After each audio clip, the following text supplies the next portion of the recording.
Hey everybody, it's Doc Green, the Road Scholar out here. So you think you're ready for the oil fields? You might be, but boy, let me tell you, it's a lot harder than you think out here. I'm going to give y'all some overviews of what we go through in the oil fields each day. First thing is you work your butt off. You drive, you get a rest at the oil fields, you're waiting on the oil fields to go down. So here's what happens. Get up in the morning, put in for a dispatch. Dispatch tells you, all right, go pick up this load of sand, deliver it over here to this oil well. You go pick up your sand, you're on your way down, you get to the oil field, right? The oil well's broke down. You're shut down for 4, 5, 8, 12. I've been shut down for up to 36 hours waiting to deliver a load, and you only get paid $300. So, all right, you make your load, you go back for another one, you're coming back and everything, and they tell you, well, we got a waiting list because we have too many drivers on the oil rig. So you're waiting all day for a load to pick up. Which is fine. That's just part of the business out here. I'm just letting you know, if you're thinking about coming out here to the oil fields, be ready. People go, well, man, you can make $6,000, $7,000, $8,000, $9,000 a week in the oil fields. Yes, you can. I've done it. Even as a lease purchase driver, I've taken home a $6,000 check. Could have took home more. Got tired. But you also got weeks where you get zero money. Like if the well goes down or the well gets completed, you're waiting for the next well to get started, right? You got to wait about 2 or 3 days. Then all of a sudden they have to re-core it or they have to re-drill it or whatever they got to do. And it goes down, it's down for another couple of days. Then you finally get your load. You go out there and you're in line behind 20 other trucks. You're waiting another day without a paycheck. Just a warning. So if you're coming out here to these oil fields, let me go ahead and tell you now, have money in the bank. And Ghost Rider suggests $10,000. I say minimum $5,000. Ghost Rider's probably more correct than I am. He's been working out here a lot longer than I have.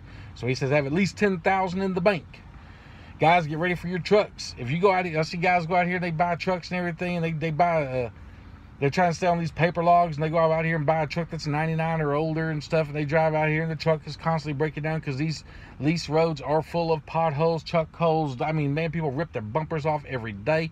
We had a brand new fleet of 2015, or no, it was 2017 trucks come out here to the oil fields. Every one of them now missing a bumper, or the bumpers broke or something, or the bumpers had to be replaced. You're going to tear your trucks up.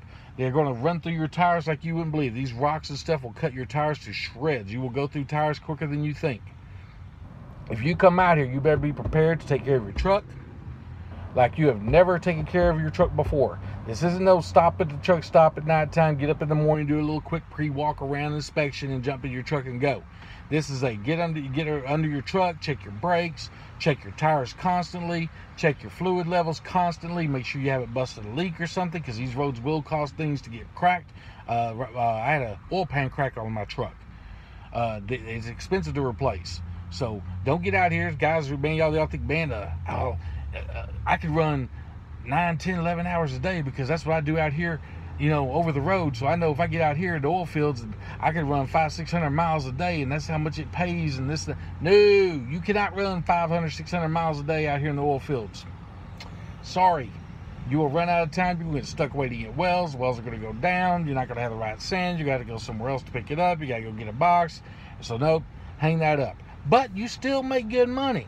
But save at least 20% of your checks. And I'm not talking about for taxes. And get ready, because your taxes are fixed to go up. When you start making more money, Uncle Sam wants more money. So be ready for that. Don't sit out there and spend all your money and play and everything and think, well, I get to write this off and write that. Yeah, you get to write a lot of stuff off, but you're going to make a lot of money. So you're going to owe money at the end of the year. So make sure you're preparing for that. Driving out here in the oil fields is not like driving anywhere else. These lease roads are barely wide enough to get 2 trucks by. Most of the time, they're not even wide enough to do that. One of you's got to pull over the side, wait for the other one to pass by, then you go. I see so many truck drivers trying to go by, both of them trying to go opposite directions, and one of them fall off on the edge and everything, get his truck stuck. You're going to have to spend about $1,500 to $2,000 on a tow truck to come out there and get you out. I've seen trucks flip over, fall over off the side and everything because they forget these boxes are top heavy, so their trailer goes over a little bit. It looks like a little bit of a lean, and all of a sudden it's all the way over. It's happened.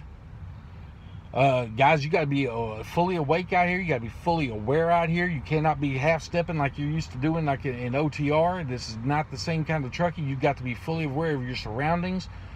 Safety is a must on these well sites. I mean, Halliburton and none of these oil companies are playing with that safety thing.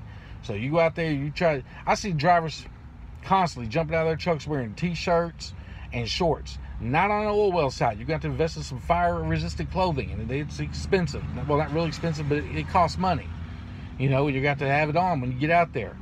A lot of you guys have got to be ready. I mean, you're going to have to put on your hard hat. You got to put on your safety goggles. You got to put on your gloves. Some sites you got to put on a respirator if you're doing pneumatics and stuff. And, you know, you got to be prepared for this. Another thing, when you go to these sand places to pick up sand, you got to realize this isn't just normal sand that you go to the beach and pick up the bucket build a sandcastle out of. It's coated in what they call silica, which is like a silicone base. And this stuff gets your lungs and everything, going to cause you cancer. And I will go out here to these sand plants. I see these guys working at sand plants, no mask on, no respirator or anything. Some of them got little paper masks they get from Home Depot or something on their face. That's not going to help you.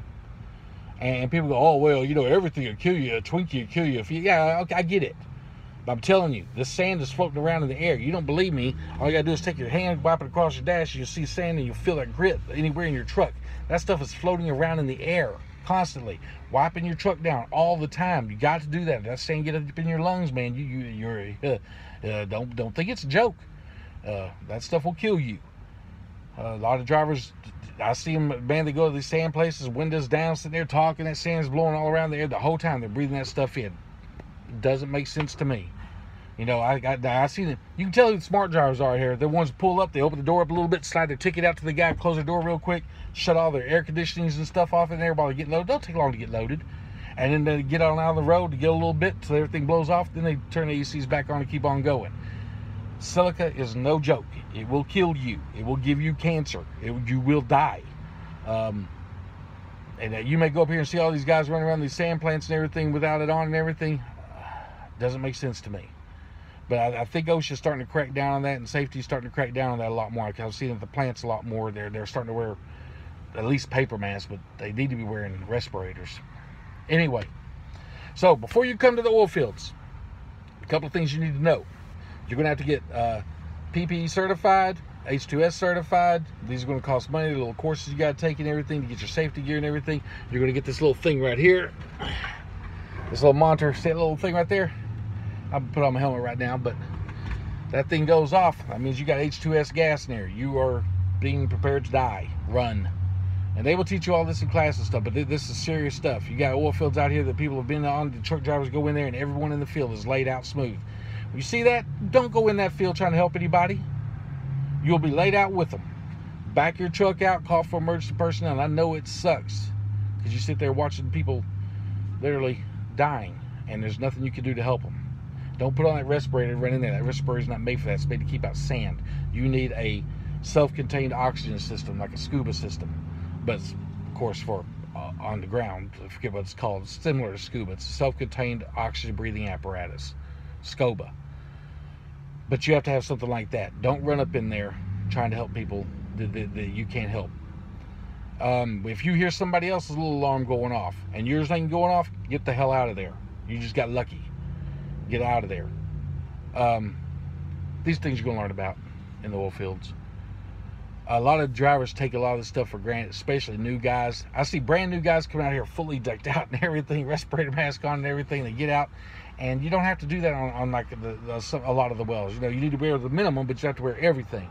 But then they get so used to that. Next thing you know, I see them hop out of the truck. They're wearing shorts and a t-shirt and jumping around there. Halliburton will kick you off that site, and you could cost your company a contract by getting out like that. Wear your safety gear, people. Anyway, make sure you got the money saved up because you're going to need it. Get ready for repairs on your trucks because you're going to tear your trucks up. If you're buying a cash truck, that's fine. I get it. Buy a cheap little trash, what I call trash cash truck, and get ready to spend some money fixing it up and everything, but you can make a lot more money with it. You know, you're not really worried about tearing it up because it's already tore up. You're just worried about keeping it running and keeping it safe and keeping it legal. So anyway, guys, that's my advice for you guys that think you're ready for the oil fields. And that's only in the sandbox. I'm not talking about pneumatics. That's a whole different ball game. Anyway, guys, be careful the company you sign up with and everything. Check them out. Go on the internet, review them and everything, see what other drivers are saying. And take it into that consideration also that every company's going to have disgruntled workers. But if you got more than half of the people saying that the company needs to be looked at, you need to do some more investigating. What else can I say? I guess that's about it. Just be careful when you come out here. Just check your contract. Make sure you know what you're getting into. Don't just sign everything and think. So a lot of truck drivers go in there, they hand a bunch of papers, they just start signing. They don't even look at it. I see them just sign, lift, sign, lift, sign, lift. Read your contracts. Make sure you know what you're getting paid for, what you know you're not getting paid for. A lot of people think, well, why is the company keeping my demurrage? I'm the one who's stuck on the well. Well, you signed a contract that said they get the part of your demurrage. So they get their percentage off of that. They get your percentage off your run. They get a percentage off of everything.